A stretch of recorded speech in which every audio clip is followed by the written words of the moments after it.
오늘은 사암침법에 대해서 설명을 하겠습니다. 먼저 사암침법의 형성 배경에 대하여 이야기하겠습니다.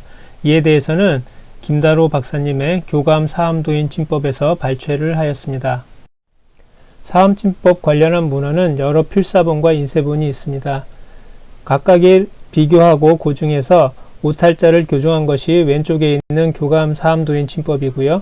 여기에 사암침 시술한 그림을 첨가한 것이 도해교감 사암침법입니다. 사암침법의 구성 원리와 관련하여서는 일찍이 내경에 사기가 성하면 실하고 정기를 빼앗기면 허하게 된다고 했습니다. 따라서 실한 경우에는 사해주고 허한 경우에는 보해줘야 한다고 했고, 난경 69난에선 여기서 더 나아가서 허할 때는 그 오행 중에 모를 보해주고 실한 경우에는 오행의 그 자를 사한다고 되어 있습니다. 그리고 명대 고무의 친구치용에서는 상생관계에 따른 자경보사법을 하였고, 장세연의 교정도주 난경에는 상생관계에 따라서 타경락까지 확대하였다는 이 두 가지는 지난번에서 설명하였습니다. 사암도인은 대체로 조선 중기 사람으로 추정을 하고 있고요. 그 특징으로는 장부 허실에 따른 상생관계에 상급관계까지 결부를 시키고 자경과 타경보사법을 결부했다는 것입니다. 따라서 이와 같이 독창적인 침법인 사암침법을 창안을 하였습니다. 정격은 허즉 보기모 억기관, 승격은 실즉 보기수 사기자 하는 원칙입니다. 여기서의 관과 수는 같은 의미로서 모두 자신을 극하는 것을 말합니다. 그리고 열격과 한격으로 응용할 수도 있는데, 열격에는 화열을 보해주고 수열을 사해주는 것이고, 한격은 수열을 보해주고 화열을 사하는 것입니다. 사암침법에 대해서 이재원 씨는 400년 전에 사암선생께서 조직한 음양오행 상생상극보사법이라고 하였는데, 이태호 씨는 사명당 송운대사의 출제자가 사암도인일 것이다 라는 추정과, 그러나 조세영 씨는 사명당의 제자라고 내세울 근거가 매우 희박하다고 반론을 내세웠습니다. 노중희 교수님은 사암의 속명이 황정학 씨이고 그 이상의 상세한 것은 기술되어 있지 않다고 하였고, 현재도 여러 학설이 존재하고 있지만 아직까지는 명확한 것은 알려지지 않고 있습니다. 사암침법에 대한 여러 판본이 있는데, 필사본도 이렇게 다양한 현재까지 6필사본이 있고요. 내용적으로는 거의 일치한다고 합니다. 그리고 기타 인쇄본으로는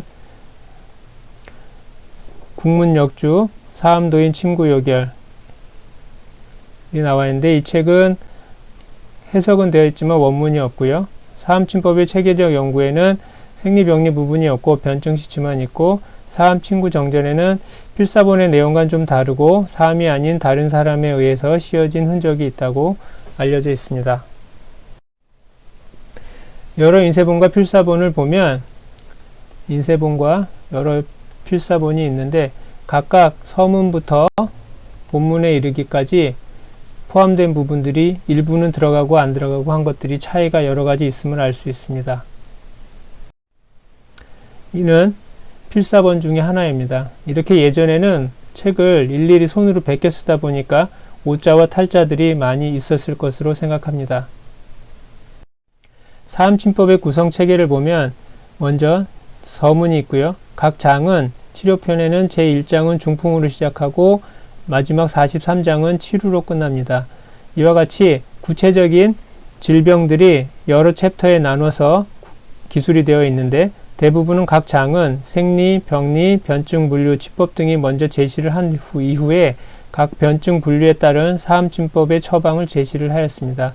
그리고 요즘 얘기하는 케이스 리포트라고 할 수 있는 경험편이 있습니다. 그 목차를 보면 서문이 2개가 있고요. 사암서, 지산서가 있고, 아까 말씀드렸듯이 제1장 중풍에서부터 43장 치루까지 다양한 질병에 대해서 서술이 되어 있습니다. 왼쪽은 사암서로서 사암 자신의 저작으로 생각되고 있고요. 그 다음은 지산서는 지산이라는 분이 이후에 경험례를 많이 덧붙이면서 본인의 서문을 쓴 것으로 예상하고 있습니다. 구체적으로 각 챕터들을 한번 예를 보면 29장에 요통이 있는데 요통에 대한 생리병리에 대한 이야기가 있고 이를 각각 증상이나 변증으로 구분을 하였고 여기에는 오수열을 중심으로 한 사암침법을 처방을 제시를 하였습니다. 이 도표는 김다론 선생님이 다시 본문을 가지고 정리를 한 것이고 여기에 있는 치염례는 지산 선생이라는 분이 치염례를 적어 놓은 것입니다. 사암침법도 당연히 앞선 여러 이론들의 영향을 받았는데요. 그중 대표적인 것들을 보면 사암침법의 내용 중에 이런 팔괘라는 말이나 또는 여러 가지 경혈명들이 주역에서 나오고 있는 괴와 관련한 내용들이 많이 있어서 특히 여러분들 잘 아시는 기재, 화수미제, 수화기제라는 말이 있죠. 이러한 주역과 관련된 그 용어들이 많이 나오는 것을 보아 주역과 상관성이 있다고 생각을 하고 있고요. 그 다음에 주단계에 말을 많이 인용한 부분들이 있습니다. 따라서 주단계의 영향도 받았다고 볼 수 있고요. 그 다음에 의학인문에 외감 상한문과 사암침법 책의 상한문의 조문을 서로 비교해 보면 상한 1일부터 상한 6일까지 의학인문에 무슨 지경이라고 한 것을 사암침법에서는 무슨 경 수지 혹은 무슨 경 전지라고만 하고 대단히 유사한 것을 볼 수 있습니다. 따라서 사암침법은 의학인문도 참고를 했다고 할 수 있습니다. 다음 가장 많은 영향을 받았다고 할 수 있는 것은 바로 의학정전인데요. 사암침법은 앞서 말씀드렸듯이 총 43개의 챕터가 있는데 그 중에서 무려 29개의 챕터는 생리, 병리, 변증 분류를 의학정전에서 그대로 인용을 했습니다. 나머지 부분 중에서도 11개 부분은 의학정전의 생리, 병리, 변증 분류 중에서 부분적으로 인용을 했습니다. 즉 43개 챕터 중에서 29개와 11개가 여기에 관련이 있으니까요. 결국 대부분의 챕터들이 생리병리를 기술을 함에 있어서 의학정전의 영향을 받았다고 할 수 있습니다. 사암침법은 한국의 침법으로서 동의보감의 영향도 받았다고 할 수 있는데 동의보감의 천기운기편과 사암침법의 천지운기가 내용이 동일하게 변증시치를 했는데 동의보감을 인용한 것으로 생각되는 부분입니다. 이상에서 살펴본 바와 같이 동의보감과 사암침법의 필사본은 그 내용이 거의 일치하며 사암침법 필사본에서는 여기 천지운기에 침처방을 더 추가한 것을 알 수 있습니다.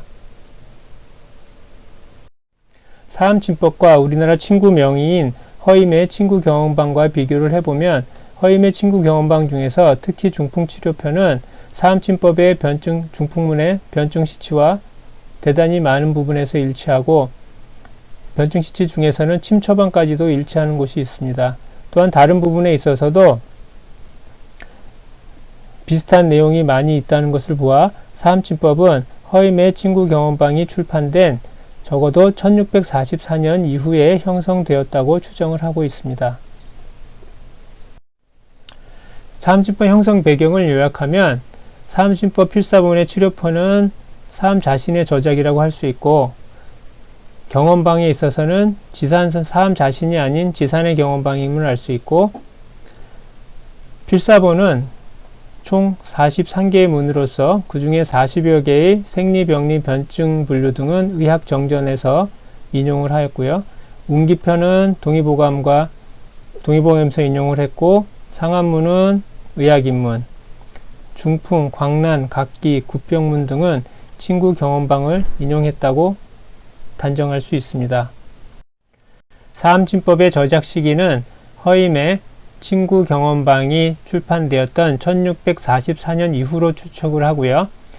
경험편이 적혀 있는 지산생의 내용에 보면 천지운기편에 천지운기란 역병과 관련이 있다고 볼 수 있는데 여기에 임술련 얘기가 굉장히 많이 나옵니다. 근데 그렇다면 1644년 이후 임술련 중에서 살펴보았을 때 1742년에 특별히 역병이 굉장히 치성했다는 기록이 있습니다.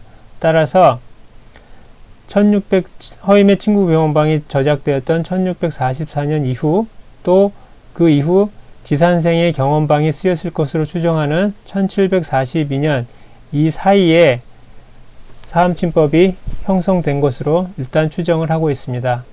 사암침법의 형성 배경에는 주역, 음양오행 사상이 근본이 되었고 의가로서는 단계, 우박, 허임 등의 영향을 받았다고 생각합니다. 사암침법의 원리와 임상 응용에 대해서 구체적으로 살펴보겠습니다.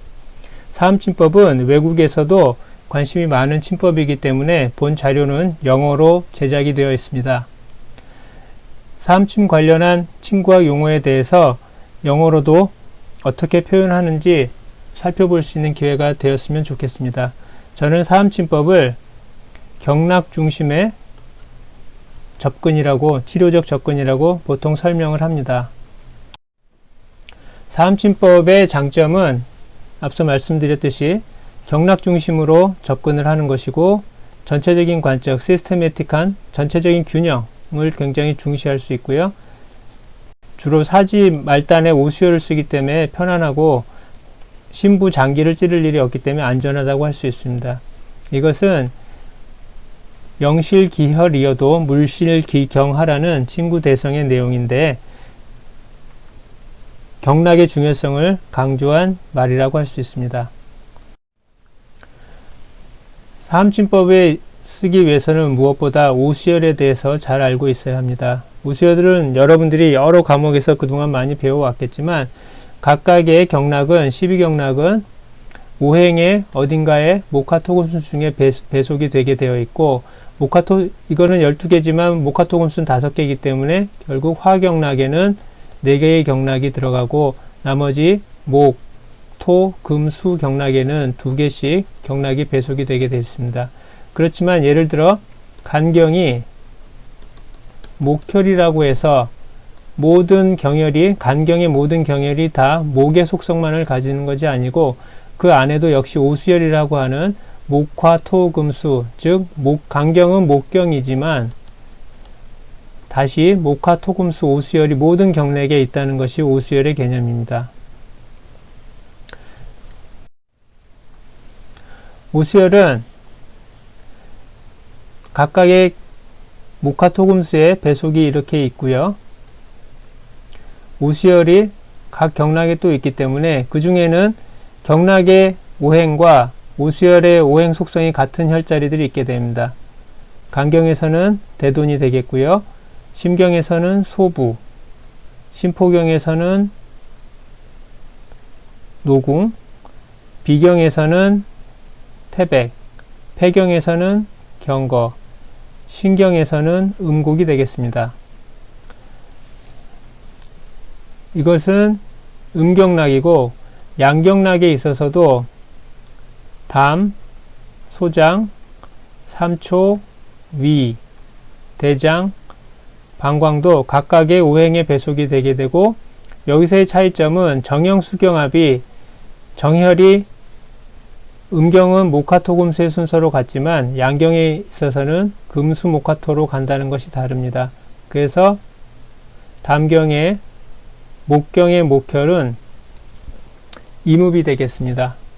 이와 같이 오행 속성이 경락과 경혈의 속성이 겹치는 혈자리들은 특히 더 잘 기억하고 활용을 하면 침을 운용하는 데 있어서 훨씬 더 폭넓게 활용을 할 수가 있습니다. 정격에 대해서 설명을 하겠습니다. 정격은 허할 때 보하는 것인데 예를 들어 간이 허하다고 했을 때 간이 허해서 피로하고 눈이 침침하고 생리가 좋지 않고 어지럽다고 할 때 이렇게 간 기능, 목의 기능이 허할 때는 허즉 복이 모이기 때문에 그 모가 되는 수혈을 보여주고요. 그렇게 해서 모가 자를 자양해주는 역할을 하게 되고 허즉 복이 모 억기관이기 때문에 나를 극하는 금극모이기 때문에 금혈은 사해줍니다. 그래서 금혈이 금극목하는 것을 차단을 시켜줘서 목이 다시 회복할 수 있는 것을 도와주는 것입니다. 이를 경혈에서 한번 다시 보겠습니다.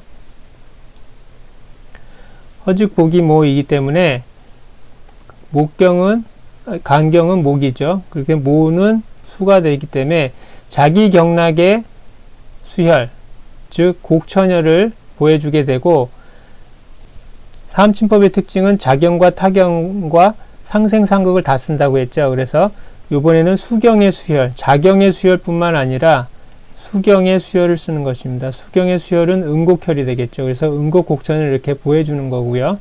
그 다음에 억기관, 나를 극하는 금극목이죠. 그렇기 때문에 자신의 자경의 금혈을 사해주고 금경의 금혈을 또 사해주는 것입니다. 그래서 중봉혈과 경거혈을 사해주는 것입니다. 여기가 중봉혈이고 여기가 경거혈이 있죠. 이렇게 해서 4개의 혈자리를 갖고 정격을 만드는 것입니다.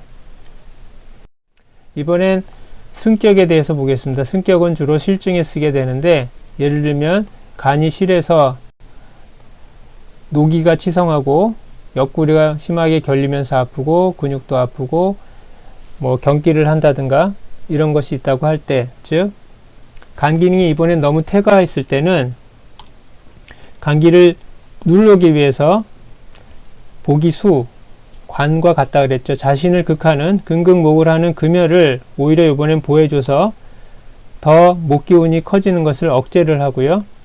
실즉 사기자이기 때문에 목의 자인 화혈을 사해주고, 자식이 속을 썩이면 부모가 편할 사람이 없죠. 비유를 하자면, 그래서 이러한 기전을 통해서 목에 퇴화한 것을 정상화시키는 것이 승격입니다. 이번엔 혈자리를 통해서 승격에 대해서 알아보겠습니다. 만약에 간이 실하다고 할 때는 간경은 목이기 때문에 실즉 사기자이기 때문에 목의 자인 화경, 자경의 화혈을 사해주고 화경의 화혈을 또 사해주고요. 실하기 때문에 자신을 극할 수 있는 근극목이기 때문에 자경의 금혈과 금경의 금혈을 보여줘서 금이 실한 목을 억제할 수 있도록 하는 것이 승격입니다. 그래서 실제로 혈자리를 보면 소부행간을 사해주고요. 화경인 소부행간을 사해주고, 자신을 극할 수 있는 금혈, 즉 중봉과 경거를 보여주는 것이 승격이 되겠습니다. 이와 같은 원리에 따라서 각 12경락의 정격과 승격을 공식에 따라 만든 도표가 이 도표가 되겠고, 각각의 정격에는 허즉 보기모, 억기관, 실즉 사기자, 보기수 라는 개념으로 총 4가지의 기본적인 혈자리가 만들어집니다. 이것은 여러분들을 위해서 한자로 다시 만든 정격, 승격 도표가 되겠습니다. 그렇다면 과연 보와 사는 어떻게 하는 것인가? 침수기법에 있어서 영수보사, 즉 경락을 따라서 침을 놓으면 보가 되는 것이고요. 경락의 반대로, 유주의 반대로 침을 놓게 되면 사가 되는 것이고, 호흡을 내쉴 때 침을 꽂고 호흡을 들이쉴 때 침을 빼고, 반대로 들이쉴 때 침을 놓고 내쉴 때 침을 빼면 사가 됩니다. 그리고 시계 방향으로 침을 놓게 되면 보가 되고, 반시계 방향으로 침을 놓게 되면 사가 되는 것입니다. 이것은 기본적인 침구 보사 수기법이고, 다른 여러 가지 테크닉도 필요에 따라서는 응용할 수 있겠습니다. 다시 그림으로 설명을 하겠습니다. 자, 음경락은 아래에서 위로 올라가고 양경락은 위에서 아래로 내려오게 됩니다. 기본적으로 이때 경락의 유주 방향에 따라서 침을 꽂고 그런 보가 되는 것이고, 경락 유주 방향에 반대로 침을 꽂으면 사가 됩니다. 여기에 시계 방향으로 침을 놓으면 보가 되는 것이고, 반시계 방향으로 침을 놓으면 사가 되는 것입니다. 이제 여러분께서는 사암침법의 원리에 따라서 치료할 경혈도 정했고 그 수기법도 정했다고 할 때 과연 그럼 어느 경락을 정해야 하는가가 중요한 것일 겁니다. 이에 대해서는 여러 가지 이론이 있을 수 있는데 저는 그 중에서 제가 정리한 것은 크게 세 가지를 기준으로 합니다. 마치 우리가 그래프에 X, Y, Z축이 있다고 하는 것처럼 어떤 특정한 목표에 대한 타겟을 정할 때 X, Y, Z축을 정하듯이 저는 세 가지의 방향으로 경락을 정합니다. 하나는 부위이고 두 번째는 오행이고 세 번째는 육기입니다. 먼저 그 병변이 어느 경락과 연관이 있는 부위인가를 봐야 되는 것이고요. 예를 들면 엄지손가락이다 그러면 폐경이 되겠고 새끼발가락이다 그러면 방광경이라고 볼 수 있겠죠. 그리고 오행을 볼 때 오행에 배속된 우리 인체 기관은 모두 오행에 배송이 되어 있습니다. 그래서 각 기관과 그 오행의 시스템, 감정도 오행에 관련이 있고 정신적인 것도 다 오행과 연관이 있죠. 이렇게 오행은 다 모든 우리의 생체 현상을 포괄할 수 있기 때문에 이 사람의 특성이 오행 중에 어느 속성과 관련이 있는가 또 봐야 되고, 그 다음에 육기, 풍한서습 조화에 여러 가지 패턴이 있는데 이 풍한서습 조화가 어떤 것과 관련이 있는 거냐 하고, 또 하나는 그 풍한서습 조화가 과연 이게 실에서 문제가 되는 건지 허에서 문제가 되는 건지도 파악을 해야 됩니다. 이와 같이 부위와 오행과 육기에 대해서 생각을 하고 점차 그 치료 경락을 정해 나가 보면 한두 개의 경락으로 유추할 수가 있을 것입니다. 환자분들이 병원에 올 때는 단순한 질병 증상을 갖고 오는 경우도 있지만 이와 같이 온몸이 여기저기 다 아픈 경우 있습니다. 예를 들어서 머리 아프고 귀에선 소리 나고 목 아프고 가슴 답답하고 허리 아프고 소화 안 되고 여러 관절 다 아프고 요각통도 있고 류마티스 질환도 있고 관절도 아프고 발목도 삐었다. 또 신경성 통증도 있다. 물론 이렇게 다 나오지는 않겠지만 적어도 두세 가지 이상 여러 증상을 같이 갖고 있는 경우들이 많습니다. 이 각각의 증상들에 대해서 하나하나 유효한 경혈을 찾거나 약 처방을 찾는다면 너무나 많은 침을 놓거나 약을 주어야 할 것입니다. 하지만 우리에게는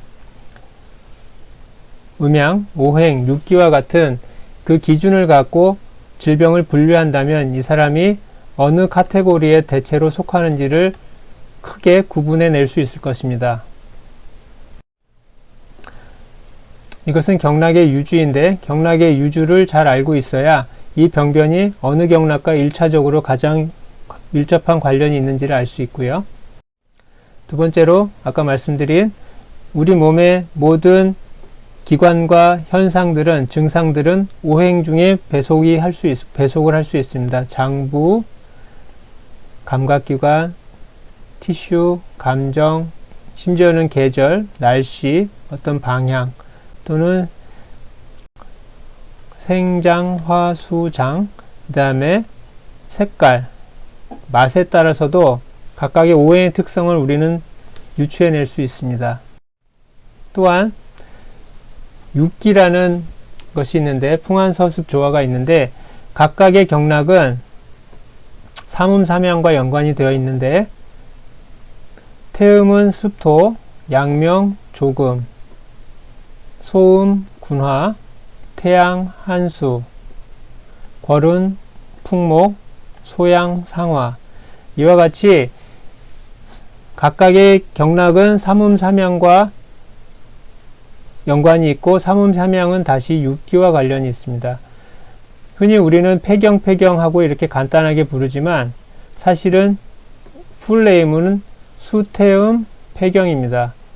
이 수와 족은 우리가 흘러가는 경락의 유주를 의미한다고 볼 수 있고요. 삼음삼양은 결국 육기와 연관을 지을 수 있고 이 올가는 오행과 연관이 된다고 볼 수 있습니다. 따라서 부위, 삼음상염, 육기, 오행과 또는 장부 속성과 연관을 지어서 환자를 분석을 하면 사암침법에 어떤 경락의 허 또는 실인지 판별할 수 있는 기준을 가질 수 있습니다. 예를 들어서 환자가 피부병이 있다고 할 때 피부는 오행으로 볼 때 금의 속성입니다. 금에 해당하는 부위인데 금은 다시 수태음 폐경과 수양명 대장경으로 두 개의 경락과 연관이 된다고 볼 수 있습니다. 그런데 둘 다 금이지만 육기의 속성은 다르죠. 폐는 수태음 폐경이기 때문에 습과 연관이 있고요. 대장은 수양명 대장경이기 때문에 양명 조금이기 때문에 같은 금이지만 육기적 속성은 정반대인 것을 알 수 있습니다. 따라서 만약에 습과 관련된 폐경을 쓸 때는 보다 피부병 중에서도 건조한 것, 즉 비듬이 많이 생긴다던가 피부가 많이 갈라진다던가 모발이 윤기가 없이 이렇게 잘 빠진다던가 이런 거에 좀 더 응용할 수가 있겠고요. 양명 조금인 경우에는 조의 속성을 갖고 있기 때문에 피부병 중에서도 짓무르고 수포가 잡히고 뭔가 자꾸 삼출물이 흘러나오는 이런 것에 수양명 대장경을 응용할 수가 있습니다. 또한 대부분의 피부병은 차서 생기는 것보다는 열과 관련한 속성이 많은데요. 특히 이렇게 대상포진성 수포라던가 화상 이런 것들은 보다 화나 열과 관련이 있는 피부병인 경우에는 수태양 소장경이 태양 한수이기 때문에 소장 정격을 이용해서 화상이나 대상포진 등에 응용할 수가 있는 것입니다. 또 한 가지 예를 들어 보면 수태양 소장경인 경우에 소장은 심과 송납 관계가 있고요. 따라서 소장과 심은 혈과 또 관련이 되게 됩니다. 그래서 혈열, 왜냐하면 소장은 태양 한수이기 때문에 차갑게 해주는 속성이 있는데 혈과도 연관이 있기 때문에 혈열과 소장 정격이 연관이 있을 수 있습니다. 그래서 혈과 연관을 지으면 혈어와 관련된 여러 가지 증상, 그리고 혈과 관련된 갱년기 증후군, 생리, 그리고 부위로 보았을 때는 우리 견갑골 뒤쪽으로 수태양 소장경이 지나가기 때문에 견갑골 뒤쪽에도 수태양 소장경을 응용할 수 있고요. 그 다음에 태양 한수의 속성을 이용해서 화상, 그리고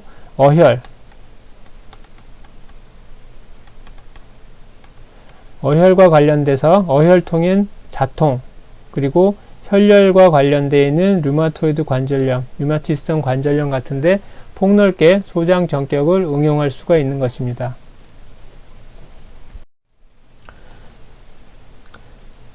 자, 폐 정격 같은 경우에는 폐는 오행 속성상 코가 폐와 모두 다 금의 속성이기 때문에 폐계에 속하기 때문에 호흡기고 폐와 관련이 있기 때문에 코 질환도 폐경을 쓸 수 있고요.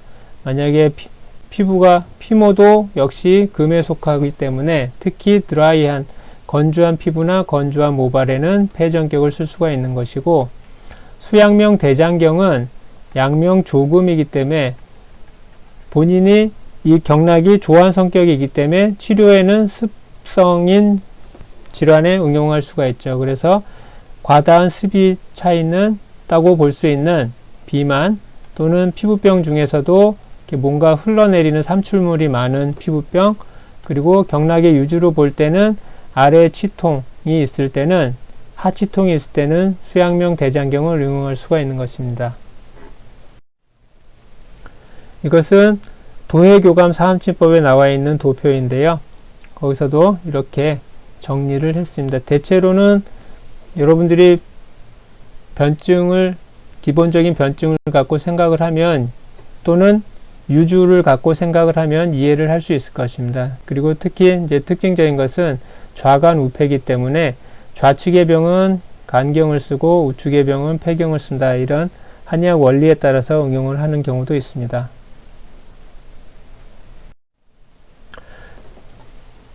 논문 중에서 사암침법의 형성에 대한 처방 분석을 한 논문이 있어서 이를 소개하고자 합니다. 여러분들이 사암침법에는 아까 총 43문이 있고 여러가지 처방, 즉 토탈 240개의 처방 조문이 있다고 하는데 이 논문에서 이를 잘 분석을 해놨습니다. 여기서 보면 자, 보했을 때 보와 관련된 처방들은 총 60%입니다. 이렇게 합쳤을 때요. 그리고 사와 관련된 승격과 관련된 처방들은 합쳐보면 한 30개 정도이기 때문에 대략 전체의 12.5%, 그리고 이것저것 좀 같이 섞여 있는 것이 12.1%가 됩니다. 그리고 그냥 경험방, 이런 오행 속성이나 사암침의 속성이 아닌 경험방이 제시된 게 14.6%가 있고요. 여기서 보면 제가 뭘 말씀드리려고 하냐면 사암침법에 제시된 처방 중에서 정격과 승격의 비율은 대체로 정격이 5배 정도가 더 많습니다.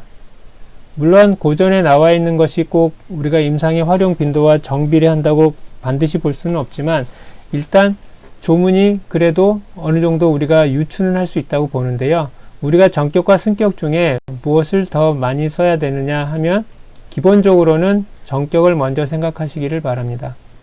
그리고 또한 이 처방 중에서 우리가 그 사암침법 아까 처방, 침처방 쭉 도표를 보여드렸는데 이 처방 그대로 원리 원칙대로 그대로 쓴 처방은 불과 35% 밖에 되지 않습니다. 여기에 있는 저희가 대략 분류해 봤을 때 정격은 한 81개의 처방 정도가 있고 내혈을 그대로 원칙대로만 쓴 것입니다. 그리고 승격을 원칙대로만 쓴 것은 한 5개 정도. 그래서 나머지 65% 정도는 거의 변형이라는 거죠. 그 도표에 나와 있는 그 처방만 쓴 것은 35% 밖에 되지 않고 변형이 쓴 게 더 훨씬 더 많다는 것이거든요.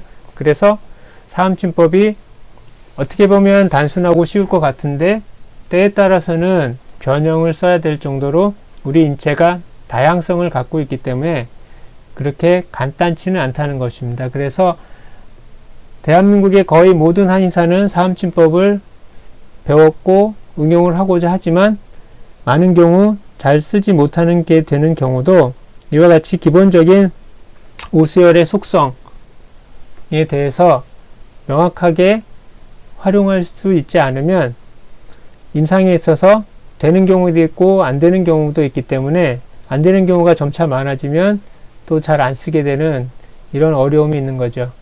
하지만 여러분들이 초심자로서 사암침법을 일단은 원칙대로 하되 확률적으로는 정격을 먼저 더 생각을 하시고 하나하나 꼼꼼하게 환자의 반응을 침을 놓으면서 비교해 가다 보면 점차 자신의 기준이 생기고 경험이 늘어날 것으로 생각을 합니다. 사암침법 관련한 많은 서적이 있는데 그 중에서 몇 가지 소개를 해드립니다. 먼저 김홍경 선생님의 동양의학 혁명입니다.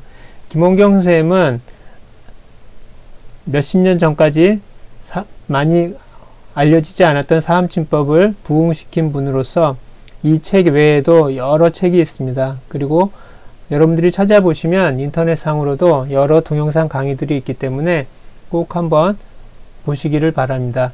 특히 김홍경 선생님께서는 이 음양관, 오행관, 즉 인체를 바라볼 때 전통적인 관점에서 비수라든가 즉 뚱뚱함과 마름, 열이 있고 차가움 이런 거에 대한 냉철한 관찰을 통해서 여러 가지 좋은 방법을 제시를 하고 계십니다. 오른쪽에 있는 것은 조세영 박사님의 사암침법 체계적 연구라는 책인데 이 책을 보시면 이렇게 각각 장부변증 감별표라고 해서 각 경락의 각 계통별로 증상에 대해서 허증인지 실증인지 여기에 따라서 사암침법을 응용할 수 있도록 잘 정리를 해 놓은 것이 특징입니다. 그 다음 김관우 선생님의 두 권의 책이 있는데요. 맨 처음 나온 것은 사암침법 수상록으로서 이것은 경락 중심으로 설명을 한 것이고 두 번째 사암침법 병증론은 각 병증으로 구분을 해서 다시 사암침법을 고전 원문을 이용해서 사암침법의 적응증을 해설한 것이 특징입니다.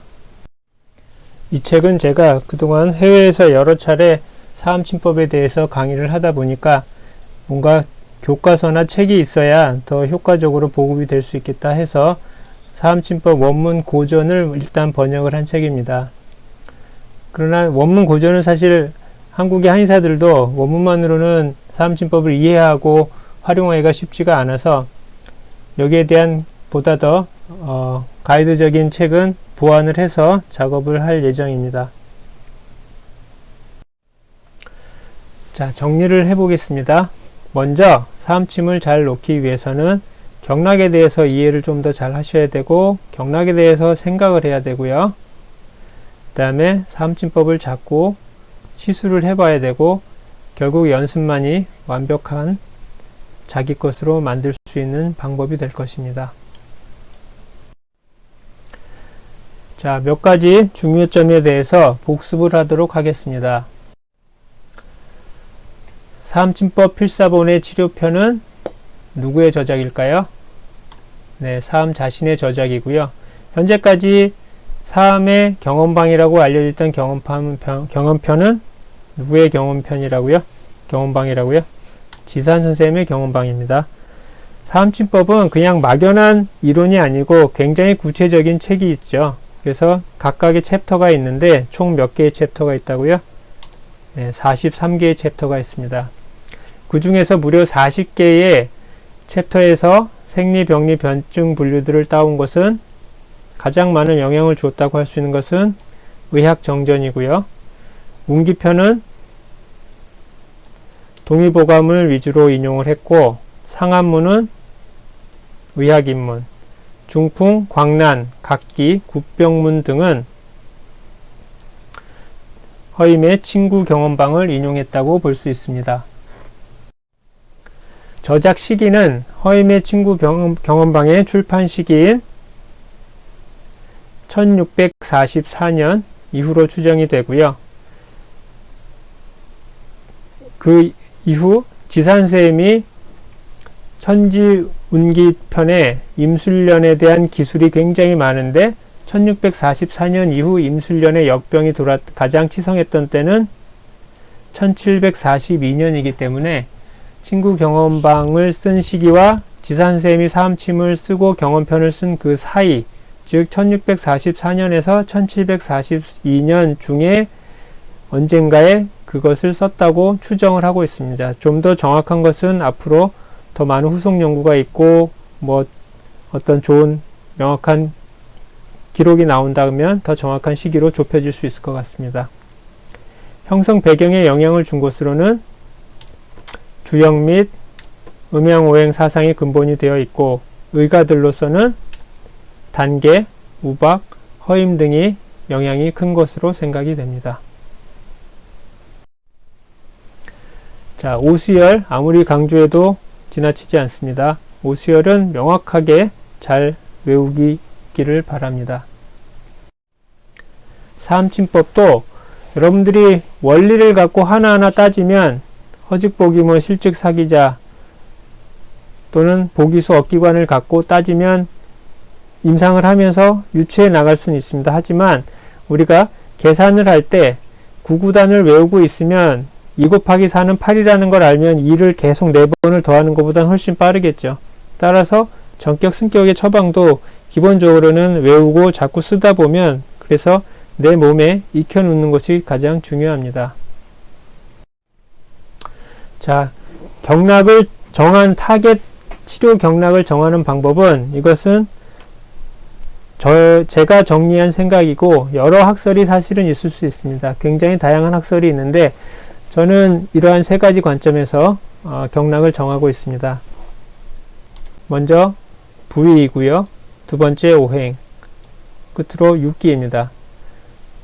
이 부위와 오행의 속성과 육기를 통해서 허증이냐 실증이냐를 판별을 하면 치료 경락을 어느 정도 윤곽을 잡아갈 수 있을 것입니다. 또한 이렇게 정리되어 있는 여러 가지 도표들이나 이런 것도 많이 있으니까요. 이런 것도 참고를 하시면 좋을 것 같습니다.